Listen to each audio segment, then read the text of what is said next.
আমরা 16.3 করছি, ঠিক আছে। 3 প্রথমত আজকে আমরা বইয়ের যে ম্যাথগুলো আছে ওইগুলোকে সলভ করব। দেখেন আমরা সূত্রগুলো অলরেডি দিয়ে দিয়েছি, আর যারা সূত্র পারেন তাদের জন্য পুরো অধ্যায় শেষ করতে কিছুক্ষণ লাগবে। একটু দেখেন, এখানে প্রথমে বলছে এক নম্বর অঙ্কে একটি বৃত্তচাপ কেন্দ্রে 30 ডিগ্রি কোণ উৎপন্ন করে, বৃত্তের ব্যাস কত 126 সেন্টিমিটার হলে চাপের দৈর্ঘ্য কত। আমার অন্য কিছু দেখার বিষয় না, আমার জাস্ট প্রশ্নটার দিকে তাকাইতে হবে। পরিমিতি সবসময় প্রশ্নের দিকে লক্ষ্য করবেন। প্রশ্নের বিষয়টা হচ্ছে চাপের দৈর্ঘ্য কত। চাপের দৈর্ঘ্যের আমরা একটা সূত্র পড়েছি, সূত্রটা ছিল কি θ/360 গুণ 2πr এরকম। তাহলে আমি লিখবো এইভাবে যে আমার কাছে কি চাইছে চাপের দৈর্ঘ্য। একটু দেখাও, আমি লিখবো যে চাপের দৈর্ঘ্য সমান সমান কি θ/360 গুণ 2πr শেষ। এখন জাস্ট আমরা মান বসাবো। থিটার মান কত? থিটার মান এই যে কোনটা থিটার মান হচ্ছে 30 ডিগ্রি। তো থিটার জায়গায় আমরা 30 বসাবো। ওকে, তারপরে এই যে 2 এর মান তো আমরা জানি, 2 এর মান আমরা জানি না। আমি যদি দেখাই মানগুলো কেমনে বসাবো। থিটার মান হচ্ছে কত 30, এখানে কত 360 গুণ 2 এর মান তো 2a, আর পাই এর মান কত 3.1416। তারপরে আর এর মান কত? আর মানে কিন্তু ব্যাসার্ধ। আর মানে কি আমরা অলরেডি জানি যে আর মানে কি। তাহলে এখানে তো আমার ব্যাসার্ধ দেওয়া নাই, দেওয়া হচ্ছে ওরা সব দিয়ে দিবে। আমাকে দিয়ে দিছে বৃত্তের ব্যাস, ব্যাস মানে এই মাথা থেকে ওই মাথা, আর আমার লাগবে কি ব্যাসার্ধ। তাহলে 126-এর ব্যাসার্ধ কত হবে? এখানে আমরা 63 হবে। তাহলে আমরা এখানে 63 বসাই। এখন বাকিটা তো ক্যালকুলেশন কি করবেন, এটা দিয়ে এটারে, ঠিক আছে, এই জন্য এটা দিয়ে এটারে ভাগ করবেন এবং কি বাকিগুলো সবগুলো গুণ করে দিবেন, উত্তর শেষ। তাহলে বৃত্তচাপের দৈর্ঘ্য চেয়েছে মানে কি, বৃত্তচাপের সূত্র দিব, মান বসাবো, আনসার শেষ। গাইডের নিয়মও ফলো করতে হবে না, আমাদের কোনো নিয়ম কি আমাদের ফলো করার কোনো প্রয়োজন নাই। আসেন, আশা করি অঙ্কটা সবাই বুঝছেন সবাই। সূত্র শিখে নেবেন, যারা জানেন না দেখবেন অঙ্ক সলভ। 2 নাম্বার বলছে কি, আমরা সবসময় অঙ্কের ভাষাগুলো বোঝার ট্রাই করব। প্রতি মিনিটে 66 মিটার ব্যাগে, মানে 1 মিনিটে 66 মিটার ব্যাগে 1.5 মিনিট একটা ঘোড়া একটা মাঠ ঘুরে আসছে। একটা ঘোড়া কি করছে 1.5 মিনিটে একটা মাঠ ঘুরে আসছে। একটু লক্ষ্য করো, ঘোড়াটা 1 মিনিটে যেতে পারে কত 66 মিটার। তো এই যে পুরো মাঠটা ঘুরে আসতে ওর সময় লাগছে 1.5 মিনিট। কয় মিনিট? আচ্ছা, 1 মিনিটে যদি সে 66 মিটার যায়, মানে আরো অর্ধেক মিনিট। 1.5 মিনিট মানে 1 মিনিটের অর্ধেক না? তাহলে আর অর্ধেকে কত যাবে? আরো 33। তাহলে 33 আর 66 কত? 99। তার মানে পুরো মাঠটা কত মিটার? 99 মিটার। পুরো মাঠটা কত? 99 মিটার। কি সোজা নাকি গুল? গুল। তাহলে যেহেতু গুল, আমরা জানি বৃত্তের যদি গুলটা হয়ে যায়, গুলের মান যদি আমরা পেয়ে যাই, সেটার নাম হচ্ছে পরিধি। সেটার নাম কি? তাহলে ইনডাইরেক্টলি কিন্তু আমি পরিধি পেয়ে গেছি, যে একটা ঘোড়া 1.5 মিনিটে ঘুরে কত 99 মিটার। আর তার মানে ওই 99 মিটার মানে কি মাঠের পরিধি। ওরা কথাগুলো এইভাবে ইনডাইরেক্টলি বলে, আমাদের কিন্তু বুঝে নিতে হবে যে একটা ঘোড়া 1 মিনিট, ওর ব্যাগ কত মিনিট হচ্ছে 66 মিটার। 1.5 মিনিট একটা মাঠ ঘুরে আসছে। তাহলে 1 মিনিটে যে 66 মিটার, 1.5 মিনিটে মাঠটা ঘুরছে মানে কত 99 মিটার। তারপর ওই 99 মিটার মানে হচ্ছে কি মাঠের ঘুরে আসছে মানে পরিধি। ঘুরে আসছে মানে কি পরিসীমার, যে বৃত্তের যে নামটার নাম কি পরিধি। কথা ক্লিয়ার?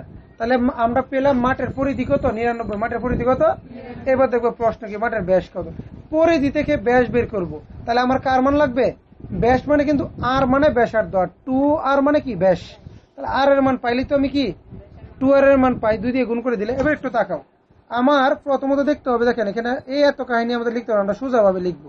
কি লিখবো? এই যে আমরা লিখবো যে 1 মিনিটে 66 মিটার। তাহলে 1.5 মিনিট বা 2/3, এটা কি জানো সবাই? 1.5 কে কিভাবে 2/3 বানানো হয়েছে? এই নিচেরটা নিচে রাখবো, আর আমরা জানি 5 সমস্ত কেমনে ভাঙে আর কি। 2 একে কত 2, আর এই একটাকে পাশে নিয়ে কি করবো যোগ। 2 একে 2 আর একে কত 3, এই 2/3। তাহলে আমরা বলতে পারি যে 1.5 মিনিট বা 2/3 মিনিটে যায় কত 66 মিটার। 1 মিনিটে যায় 66 মিটার। 1 মিনিটে যায়, আর 1.5 মিনিট বা 2/3 মিনিটে যাবে কত বেশি মিটার। তো বেশি মানে কি গুণ। তাহলে 66 গুণ এটা, তো 2 দিয়ে 66 কাটো কত 33, 3 33 কত 99। ওই আমরা যেটা মুখে মুখে হিসাব করে ফেলছি। 1 মিনিটে যাই 66 মিটার, 1.5 মিনিটে তো বেশি যাবে গুণ। তাহলে গুণ করলাম আমি 1.5 মিনিট দিয়ে, 1.5 কে আগে ভেঙে নিচ্ছি আর কি। এইটুকু তো ক্লিয়ার, এখানে তো কারো ডাউট নাই। এরপরে আমরা বুঝলাম যে এই যেটা 1.5 মিনিটে যেটা গেছে, এটা কিন্তু মাঠটা ঘুরে আসছে মানে এটা পরিধি। তো আমরা আর কিছু দেওয়ার দরকার নাই, আমরা পরিধি সূত্র তো আমরা জানি, তাও ওইগুলো লেখার দরকার নেই, অঙ্কে এত কাহিনী করতে হয় না। আমরা ডাইরেক্ট লিখবো প্রশ্ন মতে। কি লিখবো? কারণ ওই যে মাঠটা ঘুরে আসছে 99, ঘুরে আসে তো মানে এটা পরিধি, তা আমরা লিখবো প্রশ্ন মতে বা শর্ত মতে। শর্ত মতে লিখবো কি পরিধি সূত্র সমান পরিধি। আমরা যদি মানটা অগ্রিম পেয়ে যাই, মানটা পেয়ে গেলে আমরা লিখবো সূত্র সমান মান, সূত্র সমান, তাহলে পরিধি সূত্রটা কি 2πr, তাহলে 99 মিটার মানে পরিধি, তাহলে 2πr সমান সমান কত? পরিধি।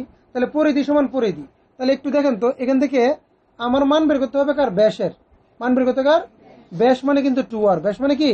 তাহলে যে 2r, rটাকে এই পাশে রেখে দাও, আর এই পাশে যে পাইটা আছে পাইটা নিয়ে ওই পাশে নিয়ে ভাগ করে দাও, শেষ কাজ। তা পায়ের মান কত? 3.1416, এই যে ভাগ করে দিলে 99 ভাগ করলে যেটা আসছে এটাই হচ্ছে ব্যাসের মান, অঙ্ক শেষ। পরিধি সমান পরিধি, পরিধি সমান কি? পরিধি সূত্র সমান পরিধি, পরিধি হচ্ছে 2πr। তো 2πrটা আমি এই পাশে দিলাম, প্রশ্ন মতো দিয়েছি। 2πr মানে কত? 99। 2πr মানে কত? কারণ 99 যে ঘুরে আসছে এটাই তো পরিধি, তা 2πr সমান পরিধি। তাহলে এখানে আমার মান লাগবে কারটা? 2 আর আর একটা। কেন? আর মানে ব্যাসার্ধ, 2r মানে কি? ব্যাস। মান তো চাইছে আমার ব্যাসে, আর যদি ব্যাসার্ধ চাইতো আর কে রাখতাম 2r পাই দুইটাই নিয়ে ভাগ করে দিতাম, এই পাশে গুণে ওই পাশে নিয়ে কি ভাগ, শেষ অঙ্ক। ক্লিয়ার? ওকে, নেক্সট। এখানে দেখেন সবগুলো কিন্তু সূত্রের সাথে সম্পর্ক আছে, সূত্রগুলো সামনে রাখেন প্রয়োজনে। একটি বৃত্তাংশের ক্ষেত্রফল, আচ্ছা বৃত্তাংশের ক্ষেত্রফলের সূত্র কি দেওয়া হয়েছে? সূত্রটা কি? θ/360 গুণ πr স্কয়ার। কি সূত্রটা কি? θ/360 গুণ πr স্কয়ার। সূত্র জানবো, মান বসালে কিন্তু কাজ শেষ। আচ্ছা দেখো, আচ্ছা এখানে একটু লিসেন, একটু পয়েন্ট আছে। বৃত্তাংশের ক্ষেত্রফল আমরা বের করি θ/360 গুণ πr স্কয়ার, ওরা ক্ষেত্রফল দিয়ে দিছে। আর আমি কি বললাম? যদি মানটা পাওয়া যায় তাহলে লিখবো সূত্র সমান মান। দেখবো একটা একটা মানে আমার যে অঙ্কটা ওই অঙ্কের দ্বারা চলে আসবে, সূত্র সমান মান। তাহলে সূত্রটা কি? θ/360 গুণ πr স্কয়ার, πr সমান সমান কত? 77 সমান সমান। এবার চাইছি কি দেখি, বৃত্তের ব্যাসার্ধ আর, ব্যাসার্ধ মানে আর এর মান, আর এর মানও দিয়ে দিছে। কার মান দিয়ে দিছে? তাহলে আর আছে কি? সবই তো দিয়ে দিছে। বের করতে বলছে কেন্দ্রে উৎপন্ন কোণ, মানে এই কেন্দ্রে কোণটা কত হয়, কোণ কত ডিগ্রি সময়, মানে থিটার মানটা আর কি। তো আমরা যদি এভাবে সূত্র ধরি, দেখো আমরা লিখবো প্রশ্ন মতে। কি লিখবো? প্রশ্ন মতে আমি তোমার আগে দেখা এখানে লিখতে পারো যে প্রশ্ন মতে কি লিখবো যে θ/360 গুণ πr স্কয়ার সমান সমান কত? 77। কত? দাও বা দাও, আমার কিন্তু মান বের করতে হবে থিটার। কার মান বের করবো? আচ্ছা একটু লক্ষ্য করো, থিটার মান যদি বের করবো এই পাশে থিটা রাখো, 360 এখানে কিসে আছে? বাঘে। ওই পাশে নিয়ে কি করবো? গুণ, এই যে 77 গুণ কত? 360। এবার এই পাশে আছে কোনটা? πr, আর মানে কত বলে দিচ্ছেন? 21। তাহলে এই যে 21 স্কয়ার, কথা দেখা ওটু কিন্তু অঙ্ক মিলে যাবে। তাহলে এই পাশে থিটাটাকে রাখবো, এই পাশে কি ছিল? এই দেখেন 77 গুণ কত? 360। আর এইগুলো এখানে কিসে ছিল? গুণে। ওই পাশে কি হবে? যে পাই গুণ 21 স্কয়ার, ওই পাশে কি হবে? বাঘ। এবার 21কে স্কয়ার করো, বাইয়ের মান বসা, গুণ করে এটা ভাগ করে উত্তর শেষ। থিটার মান বেরিয়েছে, যত বেরোবে তত ডিগ্রি। ক্লিয়ার? শান্ত? That's it. এখন এখানে মেনই কিন্তু কি বৃত্তাংশের ক্ষেত্রফলের সূত্রটা খাতায় আছে, দেখে নাও। একটি 4 নম্বরে বলছে একটি বৃত্তের ব্যাসার্ধ 14, ব্যাসার্ধ মানে বৃত্তের অর্ধেক, ব্যাসের অর্ধেক 14। দেখো ওরা মান সব দিয়ে দেয়, এবং কেন্দ্রে উৎপন্ন মানে থিটার মানও বলে দিচ্ছে কত? 75 ডিগ্রি। বৃত্তাংশের ক্ষেত্রফল, আচ্ছা এই অঙ্কটা একবার ফানি না। বৃত্তাংশের ক্ষেত্রফলের সূত্রটা দিব, জায়গায় জায়গায় মান বসাবো, থিটার মান বসাবো, আর এর মান বসাবো, গুণ করবো, ভাগ করবো, শেষ। কথা ঠিক আছে কিনা? এই যে আমরা এই যে সূত্রটা হচ্ছে এইটা, যে সূত্রটা এটা তো থিটার মান এই যে 75 বসেছে থিটার পরিবর্তে, আর এর মান কত বসেছে? 14 স্কয়ার, শেষ। জাস্ট স্কয়ার করো, ভাগ করো, গুণ করো, অঙ্ক হয়েছে। তাহলে এটা তো একবার ফানির মতো সহজ একটা অঙ্ক। এনে কঠিন কি দেখেন, 4টা অঙ্ক অলরেডি শেষ করে ফেলছি। এবার এখানে একটু দেখান, একটা মাঠকে ঘিরে, অঙ্কটা কিন্তু বুঝবেন ভালোভাবে, এইগুলো থেকে সৃজনশীল দিবেন। একটি মাঠ, আগে একটা বৃত্তাকার মাঠ, এই যে আমি একটু লিখি যে এটা একটা মাঠ, এটা কি একটা মাঠ, এটাকে ঘিরে আর একটা রাস্তা আছে, এটার উপর একটা রাস্তা দিই, একটা রাস্তা দিলাম। তুমি ইনডাইরেক্টলি একটু চিন্তা করো, এখানে বৃত্ত কয়টা? 2টা। মাঠ একটা বৃত্ত, রাস্তাও একটা বৃত্ত। আমার অঙ্ক করতে হবে, আমি এইভাবে ধরবো, বৃত্ত ভিতরে একটা, বাইরে একটা, ভিতরে একটা, বাইরে একটা। ওকে, রাস্তাটির ভিতরের পরিধি মানে এই যে ছোট বৃত্তের পরিধি, ছোট বৃত্তের পরিধি অপেক্ষা বড় বৃত্তের পরিধি 44 মিটার কি বড়। মানে আমি যদি এই বড় বৃত্তের পরিধি বের করে সূত্রটা কি? 2πr। আবার ছোট বৃত্তের পরিধিটা কি 2 পাই আর, মানে ছোট বৃত্তের পরিধি আর বড় বৃত্তের পরিধি যদি আমি একসাথে বের করি, বের করলে কি করবো যে বড় বৃত্তের পরিধি থেকে ছোট বৃত্তের পরিধি যদি আমি কি করি, ধরো এটা বড় হাতের 8 ধরি, ঠিক আছে, মাইনাস করলে ব্যবধান কত হবে 44। ওরা এটা বলে দিচ্ছে যে বড় বৃত্তের পরিধি যদি বের করো এবং ছোট বৃত্তের পরিধি যদি বের করো, একটা থেকে একটা যদি তুমি মাইনাস করো, উত্তর পাবা কত 44, মানে ব্যবধান পাবো 44। আমি কি ওদের প্রশ্নটা বুঝতে পেরেছি? Okay fine. এবার চলেন আমরা অঙ্কে যাই। তো আমার বলছে রাস্তাটির প্রস্থ কত, মানে এই যে আমার এটা, এই যেখানে মাঝখানে যে রাস্তা আছে না এতটুকু, এই রাস্তাটার প্রস্থ মানে রাস্তাটা কতটুকু চৌড়া। তো চৌড়াটা আমি জানবো কিভাবে? ওই বাইরের পরিধি আর ভিতরের পরিধি বিয়োগ দিলে না আমি জানবো চৌড়া কতটুকু। কারণ চৌড়া আমি জানি না কত, তো চৌড়াটা আমি ধরে, এই যে ধরো এই চৌড়াটা আমি জানি না কত, চৌড়াটা ধরে নিলাম কত এক্স। চৌড়াটা কত? এই যে লিখলাম দড়ি রাস্তা চৌড়া কত এক্স। তার এক্স যদি হয়, তোমাদের একটা বেসিক বোঝাই, একটু দেখাও। এটা হচ্ছে ভিতরের পরিধি। আচ্ছা, ভিতরের ব্যাসকে কি বলি আমরা? আর। ভিতরের ব্যাসকে কি বলি? আর বলি কি না? কেন্দ্র থেকে বৃত্ত পর্যন্ত এটা কি বলি? আর। এবার যখন বাইরে, যখন আরেকটা বৃত্ত, বাইরে রাস্তার প্রস্থ ধরছি কত? প্রস্থ ধরছি এক্স। এখন যখন এই বড় বৃত্তের কেন্দ্র তো এই জায়গায়, কেন্দ্র এই জায়গায় না, দুই বৃত্তের কেন্দ্র এক জায়গায় কি না? এক জায়গায়। তাহলে ছোট বৃত্তের ব্যাস কত? আর। আর বড় বৃত্তের জন্য রাস্তাটাকে ধরতে হবে, কাকে ধরতে হবে? তো আর থেকে যদি তুমি রাস্তাটাকে ধরো, তাহলে এক্স এসে আর এর সাথে যোগ হবে না। ধরো আমি এবার একটু অন্যভাবে বুঝাই। ধরো এতটুকুর মান হচ্ছে 5, আর যে বাইরে যদি আমি একটা রাস্তা দিই, তো রাস্তার মান যদি 3 হয়, তো তুমি যদি একবার কেন্দ্র থেকে যদি আমি রাস্তা পর্যন্ত ধরো, তাহলে ওই বড় বৃত্তের ব্যাস কত হচ্ছে? 5 আর 3 8। বিষয়টা কি বুঝাইতে পারছি আমি? হ্যাঁ। আচ্ছা, এখন যেটা বলছিলাম স্যার, তাহলে একটা বৃত্ত, এটা যদি আমার ব্যাস যদি কত হয়? 5 হয়, এটার বাইরে যদি একটা রাস্তাটা চৌড়া যদি 3 মিটার হয়, তাহলে রাস্তা সহ বৃত্তের ব্যাস কত? 5 আর 3 8। ঠিক সেম, এখন তো আমার তো এই বৃত্তের তো মান দেওয়া নাই, বৃত্তের ব্যাস কত আমি আর ধরবো, আর বাইরের বৃত্তের রাস্তাটা চৌড়া কত ধরবো? এক্স। কতটুকু ধরলাম? এটা ধরলাম আমি এক্স। তাহলে যদি আমি 100 যদি আমি ব্যাসার্ধ ধরতে চাই, তাহলে ব্যাসার্ধ কত হবে? আর প্লাস এক্স। তাহলে বাইরের মানে বড় বৃত্তের ব্যাসার্ধ কত? আর প্লাস এক্স। আবার বলেন, বড় যে বৃত্তটা এটার ব্যাসার্ধ কত, আর ভিতরে যে বৃত্তটা তার ব্যাসার্ধ কত? আর। আমি কি এতটুকু বুঝাইতে পারছি? শেষ। তাহলে এবারে আমি এখানে অঙ্কটা বুঝি। তাহলে ভিতরের বৃত্তের পরিধি কত হবে? 2 পাই আর, কারণ ওর ব্যাসার্ধ যেহেতু আর, ভিতরের বৃত্তের পরিধি কত?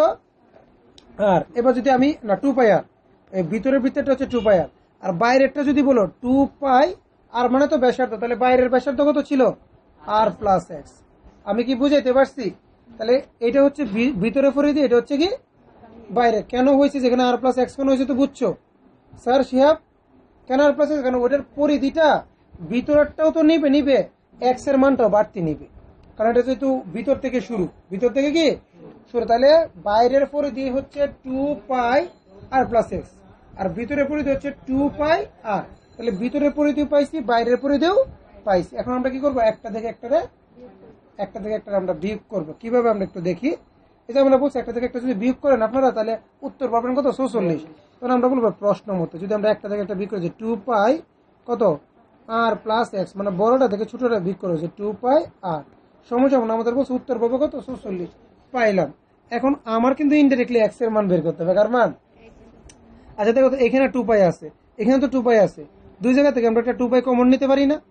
2 পাই কমন না, তো এখানে ব্র্যাকেটের ভিতরে কি থাকে? আর প্লাস এক্স, আর এই পাশে থাকবে 8টা, এই পাশে কি থাকবে? 8টা মাইনাস আর। কথা ঠিক আছে কিনা? যদি 2 পাই কমন নিই, সমান কত? 46। তাহলে দেখো, এই আর এর আগে মাইনাস, এই আর এর আগে প্লাস, আর এর কি কাটা পরে আছে কি শুধু এক্স। আর এই পাশে 2 পাই এখানে গুণে আছে না, ওই পাশে গেলে কি হবে? তাহলে আমরা যদি বাদ দিই, এখানে পরে আছে খালি এক্স, পরে আছে কে এক্স পরে থাকবে, আর এই পাশে 46 ভাগ এই যে 2, আর পায়ের মান কত? 3.1416। আচ্ছা, এই দুইটা যদি গুণ করো এবং 46টা ভাগ করো, উত্তর শেষ না? আমার তো চাইছে চৌড়া কতটুকু, চৌড়া তো ধরছি আমি এক্স, চৌড়া ধরেছি কত?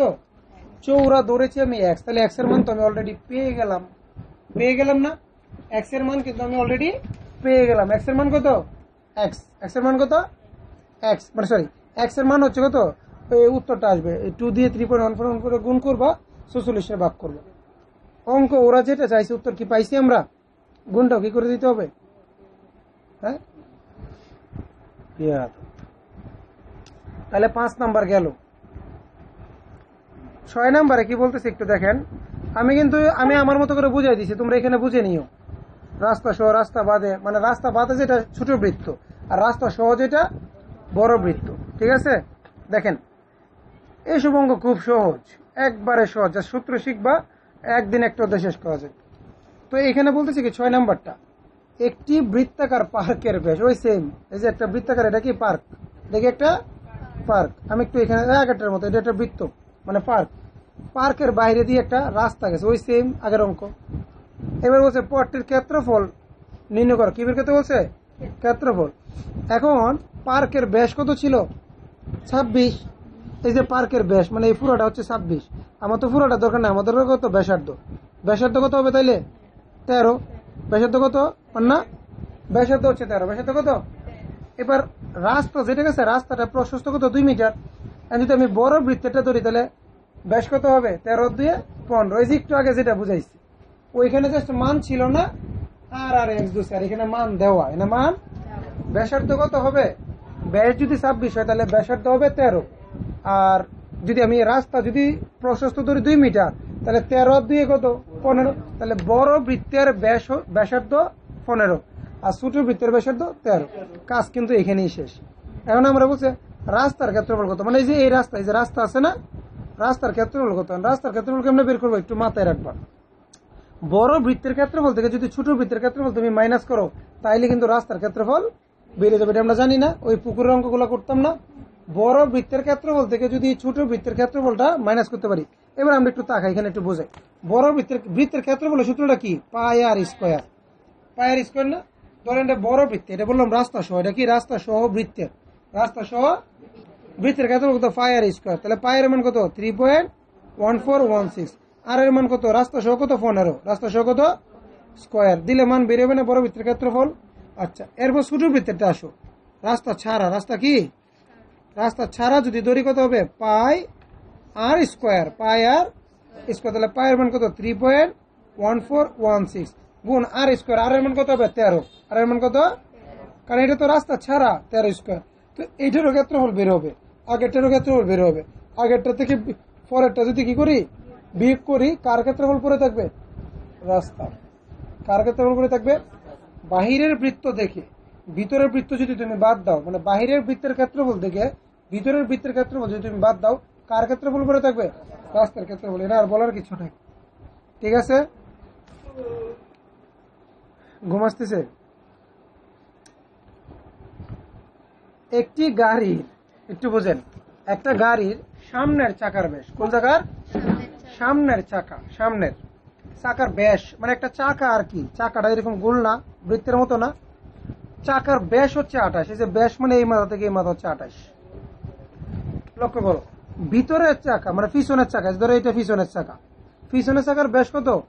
এই মাথা থেকে ওই মাথা হচ্ছে 35, সামনেরটা ছোট তাহলে পিছনেরটা কি বড়, তাহলে এটা পিছনের, এটা ধরো সামনে, ঠিক আছে? এটার ব্যাস হচ্ছে কত? 35, কত? 35, সামনেটা কত? 28 ব্যাস। এখন তোমারে বলছে 88 মিটার পথ যেতে সামনের চাকা পিছনের চাকা অপেক্ষা কত পূর্ণ সংখ্যক বার বেশি ঘুরবে, কতবার বেশি ঘুরবে? তোমার আমি একটু শর্টকাট বলি, লিসেন। তোমার একটা সাইকেল আছে, ঠিক আছে, বা কারো একটা সাইকেল, ধরে এই যে চাকাটা আমরা এর আগে 6 করাইছি না সিরিয়াল, ঠিক আছে? তো সবাই একটু তাকান, এটা হচ্ছে সামনে একটা চাকা। তুমি যদি মনে করো যে তোমার একটা সাইকেলের চাকা বা বাইকের চাকা এইখান থেকে রাস্তার মাথা পর্যন্ত গেছে, চাকাটা কয়বার ঘুরছে তুমি বলে ফেলবা। এটা কিন্তু একটা নলেজ, কথা বলছেন, এটা একটা জ্ঞান, জ্ঞান না এটা স্যার? এই যে ইঞ্জিনিয়াররা বলে ফেলে গড়া করে ইট লাগবে কিভাবে, একটা চাকা কয়বার ঘুরবে এটাও বলে ফেলবে, তাহলে এগুলো কিন্তু জ্ঞান, মাথায় রাখেন। আমি ইটের হিসাবটা কিন্তু বুঝাইছিলাম। এখন আমরা ইট যেভাবে বলতে পারি সেকেন্ডে বলে ফেলতে পারি না কয়টা ইট লাগবে একটা ঘরে, একটা চাকা কয়বার ঘুরবে এটাও বলে ফেলা যায়। চিন্তা করো যে এটা কি মানে ছোটখাটো একটা বিষয়, এটা কিন্তু অনেক জ্ঞানের একটা বিষয়। একটা চাকা কয়বার ঘুরবে এটা আমি বলে ফেলবো, সাইকেলের চাকা কয়বার ঘুরে সেটা বলে ফেলতে পারতেছি। পড়ালেখা যদি বুঝে করা যায় এখান থেকে কিন্তু অনেক জ্ঞান অর্জন করা যায়। আর পাশ করার উদ্দেশ্যে পড়লে জ্ঞানটা থাকে না, যদি অঙ্কটা যারা করবে আর মুখস্থ করবে পরীক্ষার উদ্দেশ্যে তারা কিছু শিখে না। আমি বুঝাই, আমরা একটু বাস্তব হিসেবে চিন্তা করি। সাইকেলের চাকাটা ধরো, আমার সাইকেলের চাকাটার ব্যাস হচ্ছে 10, ব্যাস কত? তাহলে ব্যাসার্ধ কত হবে? 5, ব্যাসার্ধ কত? আমাকে আগে বের করতে হবে পরিধি 2 পাই আর, তাহলে 2 পায়ের মানে হচ্ছে কত? 3.1416 গুণ কত? 5। এটা হচ্ছে পরিধি। পরিধি যদি বের করে, পরিধি মানে কি চাকাটা একবারে কতটুকু ঘুরে, চাকাটা একবারে যতটুকু ঘুরে সেটাই হচ্ছে চাকার পরিধি। কথা কি বুঝতে পেরেছো? কেমন ধরো এই ক্যালকুলেটরটা যদি এখানে রাখি, যে এটা কিন্তু এখানে এখন লেগে আছে, এইভাবে যদি দেই, এটা যতক্ষণ পর্যন্ত না লাগবে তখন একবার হয়েছে না, এখন একবার হয়েছে, মানে এক মাথা থেকে আরেক মাথা যখন এসে টাচ করবে, সেটা হচ্ছে কি আমি এক জায়গা থেকে একটা গুল দেওয়া শুরু করলাম, এই যে এখান থেকে ওইখানে কি যখন আরেকবার লাগবো, এটা হচ্ছে পরিধি। তাইলে সাইকেলের আমার সাইকেলের পরিধি কত, এটা গুণ করে নিব, যে পরিধি হচ্ছে এত। ধরো পরিধি ধরো 20, পরিধি কত? পরিধি মানে হচ্ছে সাইকেলের চাকাটা একবার ঘোরা। পরিধি মানে কি সাইকেল হোক, বাইক হোক, রিক্সা হোক, একবার ঘোরা। এখন ধরো আমার চাকার পরিধি হচ্ছে 10, চাকার পরিধি ধরো 20, চাকার পরিধি কত? এখন আমার কতটুকু দূরত্ব, রাস্তার মাথায় ধরো মনে করো 100 মিটার, এখান থেকে কত মিটার?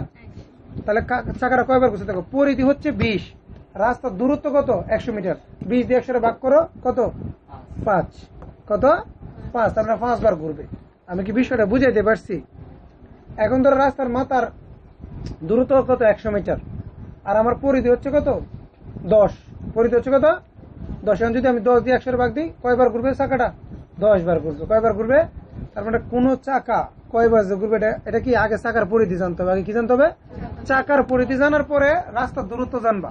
রাস্তার দূরত্বরে চাকার পরিধি যদি ভাগ করো, তুমি জায়গায় সেকেন্ডের ভিতর বলে ফেলতে পারবা একটা চাকা কয়বার ঘুরছে। কেউ যদি হিসাব করো দেখবে তোমার উত্তরই logic. Okay, it's also a kind of knowledge. Listen, এখন যে বিষয়টা ধরেন এই অঙ্কটাতে যাই, এখানে বলছে গাড়ির সামনের চাকা পিছনের চাকা দুইটা। আচ্ছা, আমরা আগে সামনের চাকার ব্যাসার্ধে যাই। এটা হচ্ছে সামনের চাকার ব্যাসার্ধ, তাহলে সামনে, আর এটা হচ্ছে পিছনের চাকার কি ব্যাসার্ধ, মানে বাঘটা করে না, তুমি চাইলে বাঘটা করে ফেলতে পারো। ওকে, যেহেতু দশমিক আসবে। এবার সামনে চাকার পরিধি লাগবে, কারণ আমার তো বের করতে হবে সামনে চাকা কয়বার ঘুরবে, পিছনের চাকা ওই একভাবেই। আগে সামনে চাকা দিয়ে ভাগ করবো পরিধি দিয়ে, পরে পিছনের চাকার পরিধি দিয়ে ভাগ করবো। সামনের চাকার পরিধি হচ্ছে এইটা, পিছনের চাকার পরিধি হচ্ছে কোনটা? এইটা। এবার আমার দূরত্ব কত? মিটার, কিন্তু পরিধিগুলো আসছে কি দিয়ে? সেন্টিমিটারে।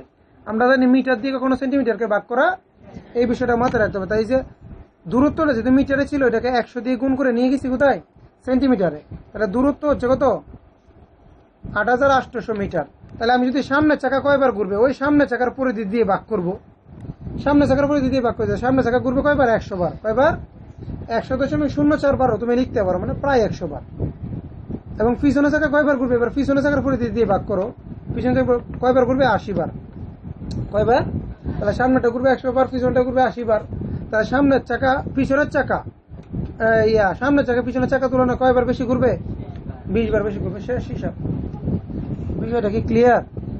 অঙ্কটা কিন্তু আমি কিন্তু প্রথমে যেটা বুঝাইছি এইটাই, মানে প্রথমে আমি একটা চাকা দিয়ে বুঝাইছি, দুইটা চাকা দিয়ে আলাদা আলাদা ভাবে করবা। ঠিক আছে স্যার? অঙ্কগুলো বুঝলে কিন্তু তুমি সহজ হয়ে যাবে তোমার জন্য। 8 নম্বরে কি বলছে দেখো, অঙ্ক টোটাল আছে কয়টা? 9টা মনে হয় না? 9। আচ্ছা, একটি বৃত্তের পরিধি 220 মিটার। কত মিটার? ওই বৃত্তে অন্তর্লিখিত বর্গক্ষেত্রে বাহুর দৈর্ঘ্য একটু দেখো সবাই। একটা বৃত্ত, এই যে একটা বৃত্ত, পরিধি বলে দিছে 220। তাহলে পরিধি বলে দেও মানে কি? পরিধি সূত্র সমান পরিধি। এখানে একটা হিন্ট লুকিয়ে থাকবে, মানে আর এর মানটা বের করবো। মানে ওরা এরকম মান দিয়ে দেয়, মানে আমার কোন একটা মান বের করার জন্য, হয় আর এর মান বা পায়ের মান, কথা বুঝো না? একটা মান বের করার জন্য কিন্তু ক্ষেত্রফল বা পরিধি অলরেডি দিয়ে দেয়, নাহলে কি দিয়ে দিত? আচ্ছা, মানে মানটা ডাইরেক্ট দেয় না, ভিতরে দিয়ে দেয়। আচ্ছা, বলছে বর্গক্ষেত্রের ভিতরে, বৃত্তের ভিতরে একটা বর্গক্ষেত্র আঁকি। 1 2 3, মানে বর্গটা কার ভিতরে? বৃত্তের ভিতরে। এই যে অন্তর্লিখিত মানে বর্গক্ষেত্র। এখন আমরা বলছি যে বর্গক্ষেত্রে যে বাহুগুলো আছে না, দেখা যায় তো কালার করে দেখাই। এই যে বর্গক্ষেত্রের বাহুগুলা, এক বাহুর দৈর্ঘ্য কত? আচ্ছা, আমি করতেছি বৃত্তের থেকে আমি বর্গের বাহু কেমনে বের করবো? লিসেন টু মি, আমি দেখাই। আমার এখানে পরিধি দেওয়া আছে না, আমি অঙ্ক বুঝাচ্ছি, কিন্তু তুমি লিখবে প্রশ্ন মতে পরিধি সূত্র সমান পরিধি। অঙ্ক কিন্তু অনেক সহজ, যদি বুঝতে চাইলে অনেক সহজ, আর যদি তুমি মুখস্থ কোনো কিছু চিন্তা করো তাহলে কঠিন হবে। তাহলে এখন যদি আমরা বাদি, কি দিই? বাদি, তাহলে এখানে আমরা দিতে পারি কত? 2। কথা আমরা তো আর এর মান বের করবো, সরি, শুধু আর এর মানটা রাখবো, কার মানটা? তাই 220। এগুলো এখানে গুনে না, শিহাব এটাকে ওই পাশে নিয়ে কি করবো, 2 আর পায়ের মান কত 3.1416 ভাগ করে ফেলবো। আর এর মান আসবে না কি আসবে না? আর এর মানটা বের করে দেখো তো কত, 35.014। Okay fine. এখন আমি ধর আর এর মানটা বের করলাম, 1416 দিয়ে কার মানটা বের করলাম, আর এর মানটা বের করে ফেললে একটু লক্ষ্য করো, এই যে বর্গটা আছে আমরা বলছি বর্গের বাহু কত, বর্গের বাহু, তো বৃত্ত থেকে বর্গের বাহু বের করার কোনো উপায় নেই। আমরা উপায় একটা আছে কি, বৃত্তের আমি আর এর মান পাইছি, আর মানে কি, আর মানে যে কেন্দ্র থেকে বৃত্তের অর্ধেককে বলে কি ব্যাসার্ধ। আচ্ছা আর যদি আমি ডবল করি কি হয়েছে, বৃত্তের ব্যাস, বৃত্তের ব্যাস কত 35 ডবল করলে আসবে 70, কত আসবে 70, তাহলে বৃত্তের ব্যাস হচ্ছে 70, বৃত্তের ব্যাস কত। আচ্ছা এবার একটু তাকাও তো, যেটা বৃত্তের ব্যাস সেটা কি বর্গের কর্ণ না, সিস্টেমটা বুঝো, বৃত্তের ব্যাস যাহা আর বর্গের কর্ণ কি তাহা, মিলছে বিষয়টা। তাহলে এখন বৃত্তের ব্যাস যদি হয় 70, তাহলে বর্গের কর্ণ কত 70, বৃত্তের ব্যাস 70 হইলে বৃত্তের কর্ণ এই বর্গের কর্ণ কত। এবার আমরা যাবো আমরা লিখবো কি, যে এবার বৃত্তের ব্যাস আমরা লিখবো যে বৃত্তের ব্যাস, এই দেখেন ব্যাস সমান সমান কত বর্গের কর্ণ, বর্গের কি এই তাকাও সমান সমান দুইটাই কত হবে 70, বৃত্তের ব্যাস যত বর্গের কর্ণ কত। তাহলে আমরা ইনডাইরেক্টলি কিন্তু বর্গের কর্ণ পেয়ে গেছি, ইনডাইরেক্টলি কি পেয়ে গেছি, বর্গের কর্ণ। দেখো ইনডাইরেক্টলি কি পেয়ে গেছি, বর্গের কর্ণ, বর্গের কর্ণ পাইছি। তাহলে আমি বর্গের কর্ণ থেকে আমি বর্গের এক বাহু বের করবো, এটা কোনো কিছু, বর্গের কর্ণের সূত্র আমরা জানি না, বর্গের কর্ণের সূত্রটা কি √2। তাহলে আমরা লিখবো যে প্রশ্ন মতো কি লিখবো, প্রশ্ন মতো আমরা জানি √2a, এটা হচ্ছে কর্ণের, কর্ণের মান তো আমরা পেয়ে গেছি, কর্ণের মান কত 70 যা যা আসে। তাহলে এর মান যখন রাখবো, এই যে দেখেন 70 সোয়ার মারবো, বর্গের কর্ণ, আমি কি গণকের কর্ণ বলছি, গণকের কর্ণ হচ্ছে √3a, আর বর্গের কর্ণ কত, বেয়াদব গুলা খোদা লাগে সব খেয়ে ফেলে। তাহলে দেখ √2টা নিয়ে কি করবো, এখানে ভাগ করবো, শেষ। দেখ এ মানে তো বর্গের এক বাহু, এই টাকা এ মানে বর্গের এক বাহু না, শেষ। অঙ্কটা কিন্তু কঠিন না, আর এটা কিন্তু অসংখ্য এমসিকিউ আসবে। কর্ণ থেকে মানে বৃত্তের ব্যাস যত বর্গের কর্ণ তো, আবার অনেক সময় বর্গের কর্ণ দিবে বৃত্তের ব্যাস দিবে না, একই তো কথা, কর্ণ থেকে অর্ধেক, কর্ণের অর্ধেক করলে বৃত্তের ব্যাস পেয়ে যাবো, ব্যাস ব্যাসার্ধ পেয়ে যাবো, কথা ঠিক আছে, দ্যাটস ইট। ওকে, এই ছিল 8 নম্বর পর্যন্ত। 9 নম্বরে কি বলছে আমরা একটু দেখি। আচ্ছা এখানে কি বলছে লক্ষ্য করো, একটি বৃত্তের পরিধি একটি সমবাহু ত্রিভুজের পরিসীমার সমান, এদের ক্ষেত্রে হলো অনুপাত কত। আচ্ছা অঙ্কটা একটু অন্যরকম, তারপর একটু বুঝে, বৃত্তের পরিধি যত সমবাহু ত্রিভুজের পরিসীমাও তত, বৃত্তের পরিধি মানে তো পরিসীমাই, মানে বুঝাচ্ছে বৃত্তের পরিসীমা যত সমবাহু ত্রিভুজের পরিসীমাও তত, একই কথা, মানে দুইটাই, একটা নাম পরিধি মানে পরিসীমা, এটার পরিসীমা যত ওটার পরিসীমা কি তত, এদের ক্ষেত্রে হলো অনুপাত নির্ণয় করো। তাহলে দেখেন তো কিছুই নেই, কোনো মানটান আছে, তাহলে বৃত্তের পরিধিটা আগে বের করি, বৃত্তের পরিধি কত 2πr, আর সমবাহু ত্রিভুজে সমবাহু যা 3টা বাহু সমান, এর পরিসীমা সূত্রটা কি জানো 3a, মনে আছে তো। তাহলে এই দুইটার কি কত বলছে, অনুপাত কত, তাহলে অনুপাত যখন দিব এইভাবে এই অনুপাত এই 3a, অনুপাতটা এরকম হবে না। আচ্ছা আমরা একটু দেখি অঙ্কটা করি, একটা বৃত্তের পরিধি একটা বৃত্ত সমবাহু ত্রিভুজের পরিসীমা, এদের আচ্ছা সরি অনুপাত পরিধির করতে বলে না, অনুপাত করতে বলছে ক্ষেত্রফলের, অনুপাত কার করতে বলছে, তাহলে বৃত্তের ক্ষেত্রফলের সূত্রটা কি πr², আর সমবাহু ত্রিভুজের ক্ষেত্রফলের সূত্রটা মনে আছে √3/4a²। এই দুইটারে বলছে কি অনুপাত করতে, এই দুইটারে কি করব, এই দুইটারে কি করব আমরা অনুপাত কেমন করবো, এই যে অনুপাত এই √3/4a²। তাহলে আগে আমার ক্ষেত্রফলগুলো তো বের করতে হবে। আচ্ছা আমরা একটু দেখি, মনে হলো বৃত্তের ব্যাসার্ধ আর, তাহলে ক্ষেত্রফলের সূত্র হবে এইটা, পরিধির সূত্র হবে কোনটা এইটা। আবার সমবাহু ত্রিভুজের পরিসীমার সূত্রটা কি, যেহেতু বৃত্তের পরিসীমা যত এবং সমবাহু ত্রিভুজের পরিসীমা তত, তাহলে আমার কথাটা বুঝেন একটু, বলছে বৃত্তের পরিধি আর সমবাহু ত্রিভুজের পরিসীমা সমান, তাহলে বৃত্তের পরিধি যদি 2πr হয়, তাহলে সমবাহু ত্রিভুজের পরিসীমা কত হবে 2πr। আমি তো নিজে থেকে লিখতে পারবো না 3a, কারণ আমরা বলছে বৃত্তের পরিসীমা যত সমবাহু ত্রিভুজের পরিসীমাও, তাহলে বৃত্তের পরিসীমা যদি হয় 2πr, তাহলে সমবাহু ত্রিভুজের পরিসীমা কত 2πr। কথাটা কি বুঝাইতে পারছি তো, এইটাই বলতেছে যে এই যে বৃত্তের পরিধি 2πr হয়, সমবাহু ত্রিভুজের পরিসীমা কত হবে 2πr। এখন এবং সমবাহু ত্রিভুজের এক বাহুর দৈর্ঘ্য, আচ্ছা এখানে এক বাহুর দৈর্ঘ্য তো এ, 1 মিনিট, ওটা বাদ